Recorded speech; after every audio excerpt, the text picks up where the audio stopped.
Teresa Esposito Jackson, Washington Township. At the last meeting, you stated the bylaws weren't ready yet because you wanted to amend them to include a live streaming technology section. Depending on the language of the bylaws, I think that this is reasonable. However, I have a newfound concern about the nature of this policy when I learned that the November's executive session was live streamed on Zoom by accident, and I learned what was said during that executive session. I wonder if the two are related, given how concerning the nature of that discussion was. I would like to share some of what I heard was discussed in that meeting, and I'd be open to you responding to these comments and concerns.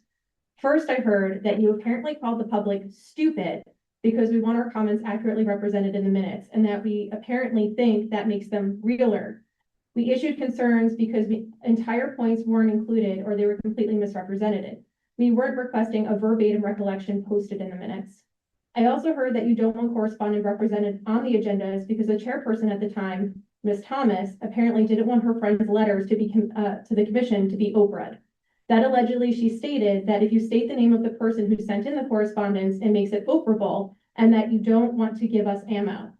Before this current board, it was past practice to state whose correspondence was received and a vague summary of that correspondence. Similar examples can be found in almost every month's minutes from the 2024 year. This is what we were requesting, a simple acknowledgement and summary of that correspondence. I also heard that current chairperson Pasquarelli allegedly admitted that at the last reorganization meeting in January 2025, there was no discussion of which lawyer to appoint, that they went with the current representation because they were familiar with his dad and because his father had done work for the county commission. We've stated we've been concerned about this conflict of interest. The fact that you didn't discuss it is concerning to us. This was stated that when they were discussing what was allegedly the purpose of the executive session, which was appointing legal representation for 2026. Another thing I heard is that you aren't much concerned with how much you are spending in legal fees because you apparently have a $40,000 legal budget. It shouldn't matter that you have that large legal budget. It doesn't mean that you should be spending it exorbitantly, as we previously stated, for expenses like how to run a meeting, manner of procedures for public meeting, things like that. I think all the patrons and taxpayers would agree that just because you can doesn't mean you should, and that we expect you to be judicious with how you spend taxpayer money. Allegedly, Chairperson Pasquarelli stated that we haven't gotten to the library's policies yet. When the public has stated concerns over the bylaws because they could set precedent for how the commission potentially approaches other policies, we were told that we have nothing to get upset about, that there's no focus on the library and its policies. What was apparently omitted is that there is a plan to examine the other library policies and that our concerns aren't necessarily unfounded. And apparently, Chairperson Pasquarelli allegedly states that she was discussing sharing the November minutes with the rest of the commission, that she will review them for what they think needs to be in the minutes. And that if the rest of the commission has concerns, they should apparently email or call her so that she doesn't have to discuss it at the meeting. Beyond the apparent disdain for the public, these comments seem to suggest that the Library Commission might be in violation of the NJ Sunshine Act's laws.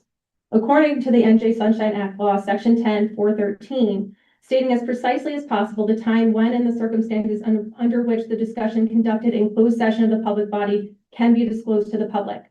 Before the executive session, you did not state when you think you'd be sharing what was discussed in the executive session with the public. Okay. Also, and according to NJ Sunshine Act Law, Section 10.414, minutes of meetings availability to the public, each public body shall keep reasonably comprehensible minutes of all its meetings showing the time and place, the members present, the subjects considered, the actions taken, the vote of each member, and any other information required to be shown in the minutes by law, which shall be promptly available to the public to the extent that making such matters public shall not be inconsistent with Section 7 of this Act.